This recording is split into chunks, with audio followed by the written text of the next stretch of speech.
ഭക്ഷണം കൊടുക്കട്ടെ? ചിഞ്ചു, ഇന്ന് കറിക്ക് എന്താണ്?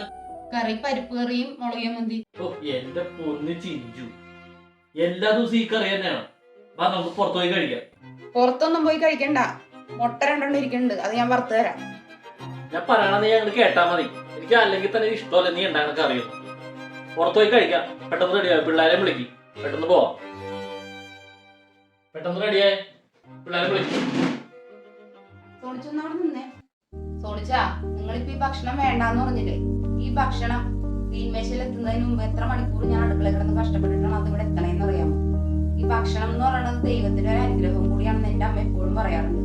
ഭക്ഷണം വേണ്ടാന്ന് പറയുമ്പോ അത് അധ്വാനിച്ച് കൊണ്ടുവരുന്നവനെയും അത് അടുക്കളയിൽ കിടന്ന് അധ്വാനിച്ച് അത് ഭക്ഷണമാക്കി നമുക്ക് കഴിക്കാവുന്ന രൂപത്തിലാക്കുന്നവനെയും അത് തന്ന പ്രകൃതിയെയും ദൈവത്തെയും നിന്ദിക്കണേയും തുല്യോട് തോന്നിച്ച ഒരിക്കലും ഭക്ഷണത്തെ നിന്ദിക്കല്ലേ ഇങ്ങനെ.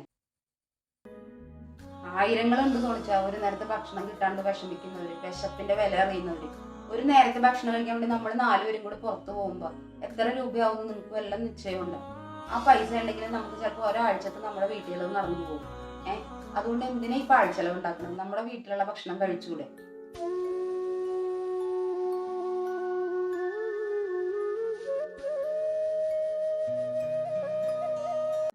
നീ പറഞ്ഞത് ശരിയാണ് ചിഞ്ചു, ഞാൻ അത്ര ആലോചിച്ചില്ല.